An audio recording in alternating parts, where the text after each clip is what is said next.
Hello दोस्तों, स्वागत है आपका मेरे चैनल उत्तराखंड नॉलेज हब में।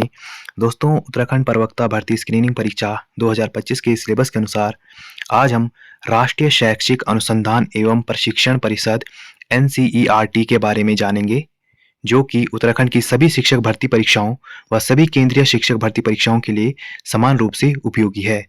तो दोस्तों, आज का टॉपिक शुरू करते हैं।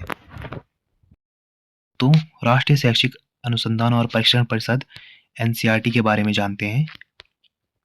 दोस्तों, राष्ट्रीय शैक्षिक अनुसंधान और प्रशिक्षण परिषद भारत सरकार के शिक्षा मंत्रालय का एक स्वायत्त संगठन है।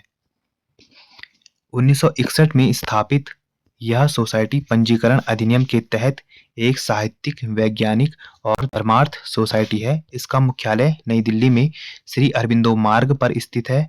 डॉक्टर दिनेश प्रसाद सकलानी 2022 से NCERT के निदेशक हैं।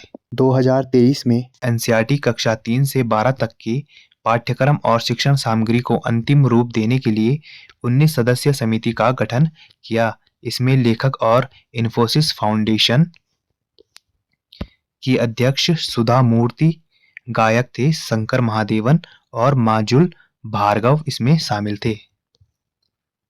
अब दोस्तों, NCERT का जो सिद्धांत वाक्य है वो है विद्या अमृतम श्रिते, अर्थात विद्या से शाश्वत जीवन।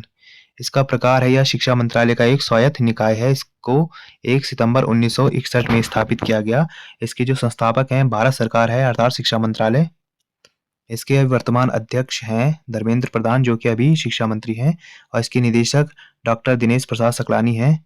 और यह जगह थी श्री अरबिंदो मार्ग, दिल्ली।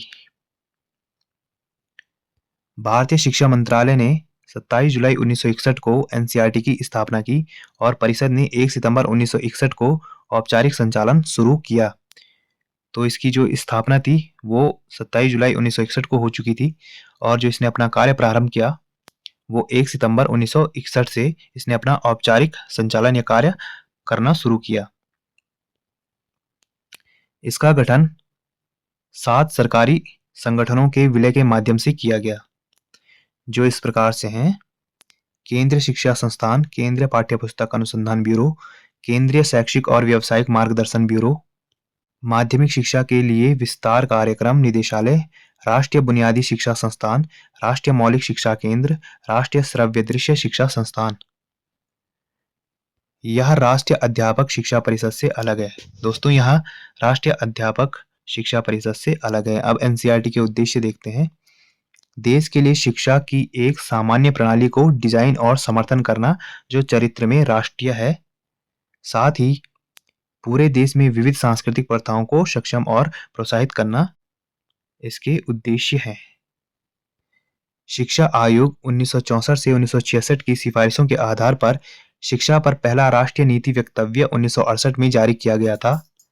इस नीति ने देश भर में स्कूली शिक्षा के लिए एक समान पैटर्न को अपनाने का समर्थन किया, जिसमें 10 साल का सामान्य शिक्षा कार्यक्रम शामिल था, 2 साल की विविध शिक्षा। वर्ष 1963 में राष्ट्रीय विज्ञान प्रतिभा खोज योजना अर्थात NTSS national talent search scheme के गठन के पीछे भी NCERT का ही हाथ था। दोस्तों, जो नेशनल टैलेंट सर्च स्कीम थी अर्थात राष्ट्रीय विज्ञान प्रतिभा खोज योजना, उसके जो गठन की सिफारिश की थी वो भी NCERT ने ही की थी, और NCERT की वजह से उसका गठन हुआ था।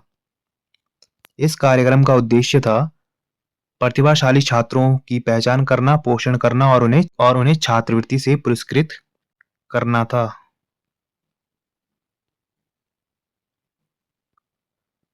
दोस्तों, राष्ट्रीय विज्ञान प्रतिभा खोज योजना NTSS national talent search scheme में 1976 में शिक्षा के 10+2+3 पैटर्न के साथ एक बड़ा बदलाव आया। कार्यक्रम का नाम बदलकर राष्ट्रीय प्रतिभा खोज योजना कर दिया गया और NTSE national talent search examination परीक्षा अब 10वीं और 11वीं और 12वीं कक्षा के लिए आयोजित की जाएगी।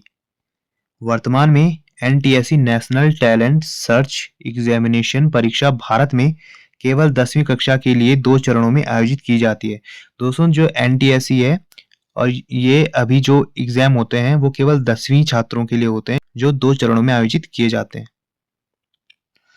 जिसमें प्रत्येक 100 अंकों के लिए मानसिक योग्यता परीक्षण और स्कोलास्टिक एप्टीट्यूड टेस्ट यानी सेट से संबंधित विषय होते हैं। इसकी स्थापना स्कूली शिक्षा प्रणाली में विकास हेतु की गई थी। इसकी शिक्षा के क्षेत्र में अनुसंधान करने तथा सरकारों को शिक्षा संबंधी सलाह देने के उद्देश्य से की गई थी। एनसीईआरटी की तरह ही सभी राज्यों का भी एक संस्थान होता है जिसे एससीईआरटी राज्य शैक्षिक अनुसंधान और प्रशिक्षण परिषद अर्थात state council of education research and training कहा जाता है। आप दोस्तों एनसीईआरटी के कार्य देखते हैं। शिक्षा से जुड़े मामलों पर केंद्र सरकार एवं प्रांतीय सरकारों को सलाह देना। जितने भी शिक्षा से जुड़े मामले होते हैं या उन मामलों पर केंद्र सरकार एवं प्रांतीय सरकारों को अर्थात राज्य सरकारों को सलाह देता है। शिक्षण प्रणाली में तकनीकी का विकास करना, शिक्षा के क्षेत्र में अनुसंधान करना जिसमें शिक्षा में आवश्यक परिवर्तन आ सके, कक्षा 12 तक की पुस्तकों तथा पत्रिकाओं का प्रकाशन करना, विद्यालय शिक्षा में सुधार करना, शिक्षण प्रशिक्षण को प्रोत्साहन देना, स्कूली शिक्षा से संबंधित नए विचार तथा सूचनाओं को तैयार करना तथा शिक्षा में उनका प्रयोग करना, शिक्षा के क्षेत्र में होने वाले नए खोजों को बढ़ावा देना, नई तकनीकी शिक्षा व वैज्ञानिक शिक्षा को आगे ले जाना जिसके द्वारा देश के विकास में सहायता प्राप्त हो। एनसीईआरटी द्वारा देश में केंद्र और राज्य सरकार स्कूली शिक्षा से संबंधित सूचनाओं, सलाह तथा सहयोग प्रदान किया जाता है। राष्ट्रीय तथा अंतर्राष्ट्रीय शैक्षिक संस्थानों से संपर्क बनाए रखना, यह काम एनसीईआरटी द्वारा की जाता है। यह शिक्षा मंत्रालय को शिक्षा संबंधी सलाह देती है तथा शिक्षा मंत्रालय द्वारा दिए गए निर्देशों को लागू करने में मदद करती है। यह एक ऐसी संस्था है जो भारत सरकार तथा विद्यालयों के बीच मध्यस्थता का कार्य करती है। यह शिक्षण संस्थानों को मान्यता नहीं देती, विद्यालयों को मान्यता किसी शिक्षा बोर्ड से लेनी पड़ती है। दोस्तों जो एनसीईआरटी है वो किसी भी विद्यालय को मान्यता नहीं देता है। विद्यालयों को जो मान्यता देते हैं वो कोई शिक्षा बोर्ड देता है, जैसे सीबीएसई हो गया, यूबीएसई हो गया। इस प्रकार के जो शिक्षा बोर्ड है वो विद्यालयों को मान्यता देते हैं।